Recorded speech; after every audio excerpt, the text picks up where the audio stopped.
नमस्कार बांधकाम कामगार बांधवांनो, महाराष्ट्र इमारत व इतर बांधकाम कामगार कल्याणकारी मंडळाची शैक्षणिक योजना. होय, तुम्ही जर नोंदणीकृत बांधकाम कामगार असाल तर तुमच्या मुलांना बांधकाम कामगार मंडळाकडून थेट शिष्यवृत्ती मदत मिळू शकते. आता पाहूया ही मदत कोणकोणत्या वर्गासाठी उपलब्ध आहे. 1 ते 7वा वर्ग विद्यार्थ्यांसाठी प्रतिवर्ष 2,500 रुपये दिले जाते. इयत्ता 8वी ते 10वीच्या विद्यार्थ्यांसाठी प्रतिवर्ष 5,000 रुपये दिले जाते.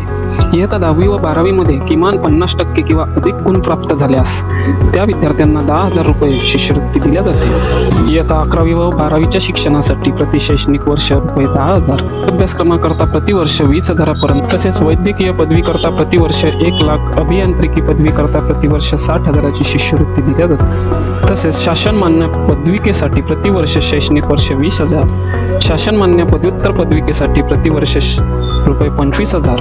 एवढंच नाही तर तुमचा मुलगा किंवा मुलगी जर MSCIT सारखा संगणक कोर्स करत असेल तर त्या कोर्सची फी सुद्धा या मंडळाकडून परत केल्या जाते.